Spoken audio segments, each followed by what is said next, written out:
tu fais partie du staff des Box et donc on t'a invité ce soir parce que tu as fait la tournée là en Europe avec l'équipe d'Afrique du Sud. Tout à fait, 3 belles victoires. Oui, ça fait 6 mois maintenant. C'est une équipe un peu... On peut la comparer à la France en fait, parce que c'est une équipe avec pas mal de jeunes, avec un nouveau management aussi, un nouveau staff.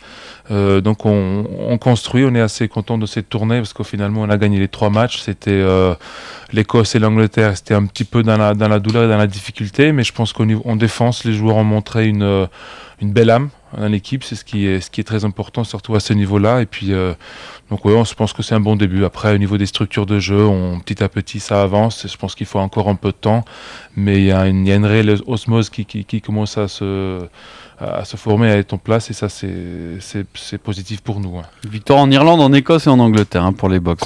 Comment a évolué le rugby sud-africain, le rugby de province, le rugby du Super 15 ou du Super... oui, c'est Super 15, oui. Oui, le Super 15, bon, c'est une très belle compétition, une compétition peut-être un peu plus aérée en ballon, on peut dire, si on compare ça au rugby européen où c'est un peu plus test match rugby avec beaucoup plus de batailles au niveau des avants. Mais le Super 15, c'est une belle compétition. Maintenant, l'équipe d'Afrique du Sud, je pense qu'elle est en reconstruction. T'as une belle génération. Tu sens que tu sens que t'as des jeunes qui arrivent qui sont potentiellement possibles des champions du monde, quoi. Il y a des très bons jeunes, des joueurs comme Etzebeth là, qui est en deuxième ligne, qui nous a sorti des très très bons matchs, qui a 21 ans. Il y a quelques joueurs qui ont... Le talonneur est bon là, comment il s'appelle Bernard m'en a parlé. Adrien Strauss, oui, qui lui a longtemps été derrière Bismarck Duplessis. Oui. Qui est notre très très bon joueur. Donc là, Adrien Strauss profite de la blessure de Duplessis, et puis il nous fait des super matchs, il sort comme leader dans le groupe, et il y a vraiment beaucoup de talent en Afrique du Sud.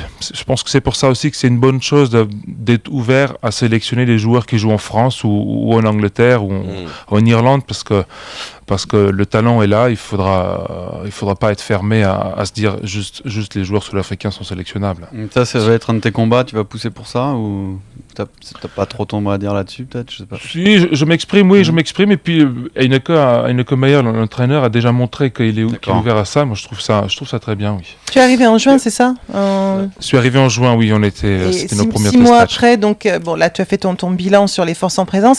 Comment tu as été accueilli par le groupe, parce que moi j'ai vu quand même quelques critiques plutôt élogieuses de la part des gars dès que tu es arrivé. 6 mois après, ils te voient comment? Comme quelqu'un de plutôt dur? Ils ont le respect de ta carrière, de ton expérience, ou ça peut être des fois un peu compliqué entre générations? Non, j'ai eu zéro complexité. Je pense qu'il y a respect des deux côtés. Je pense que ce que j'amène techniquement au niveau de la mêlée, je pense qu'ils apprécient. Oui, apparemment, c'est ce que j'ai lu, mais après, bon, voilà, c'est toi, c'est ton personne. Et maintenant, moi, je suis pas quelqu'un forcément de dur sur le terrain, mais ce que j'ai à dire, j'y crois, et je pense que les joueurs adhèrent, donc il y a une relation. Peter, Jacques Verdier. Ouais, Peter, on a tendance à penser que le rugby devient uniforme, un peu que toutes les équipes jouent pareil. Est-ce que tu crois que l'Afrique du Sud peut garder un peu son identité? Enfin, Oui, Jacques, je pense qu'elle veut garder son identité, parce que l'Afrique du Sud a toujours eu les joueurs assez physiques, costauds, percutants dans l'axe. Ça a toujours été le jeu sud-africain. Je pense que si mentalité de combattant. Et oui, et si j'écoute Heineke Meyer, il travaille quand même beaucoup là-dessus. Donc je pense qu'il veut garder ça. Le bataille, le combat a toujours été très important pour le Sud-Africain, et c'est ça qui donne confiance. Donc je pense que ça va continuer là-dessus. Alors Peter, j'aimerais te poser une question sur Heineke Cup, bien sûr. J'aimerais te poser une question sur ton parcours, parce que je me souviens pendant la Coupe du Monde de football 2010 en Afrique du Sud, on avait profité pour venir te voir, faire un sujet sur ta nouvelle vie. Il m'avait semblé que tu n'étais pas du tout dans ces préoccupations-là, que tu avais tes affaires. Alors tu entraînais, il me semble, un petit club, et ça me semble... le parcours jusqu'au Springboks me paraît hyper rapide. Qu'est-ce qui s'est passé dans ces 2 années-là? En fait, c'est vrai que je suis parti en Afrique du Sud plutôt pour un projet professionnel avec mon frère, qui n'avait rien à voir avec le rugby. Et puis un copain un jour m'a dit, écoute, on a un petit club, on a des problèmes, est-ce que tu veux pas nous entraîner? Donc j'ai dit, bon, ça me coule dans les veines, il faut quand même essayer, voir si être entraîneur me plairait pas. Et puis effectivement, ça me plaisait beaucoup. Après, j'ai commencé à spécialiser un petit peu dans la mêlée. Et c'est vrai qu'assez vite, j'ai eu une appel, surprise d'ailleurs aussi. J'étais très surpris d'avoir l'appel d'Heineken Meyer.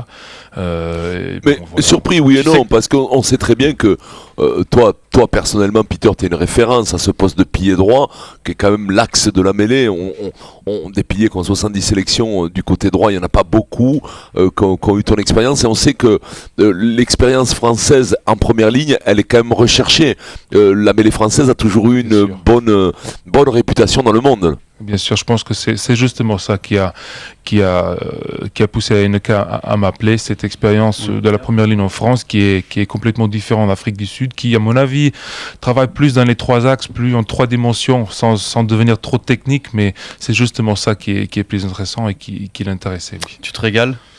Oui, je me régale. C'est vrai que c'est un poste, c'est très spécialisé, mais je me régale. Je travaille avec des joueurs de très haut niveau, donc c'est des joueurs qui assimilent vite des choses, et donc c'est un réel plaisir. Ouais. C'est sûr que quand tu as été habitué de bosser avec Vincent, des joueurs qui assimilent vite les choses, ça doit te combler. Vincent, il nous a formés. Hein. On a eu la chance d'avoir quand même les 3 béglés, les trois béglés devant nous. Des fois, on était frustrés parce qu'on jouait pas trop. Ouais, mais après, vous nous avez foutu dehors à coups de pied au cul, quoi. Merci en tout cas, Peter. C'était très sympa d'avoir ton témoignage et puis c'est toujours agréable aussi de te voir, de t'entendre. Merci beaucoup, Peter. Merci.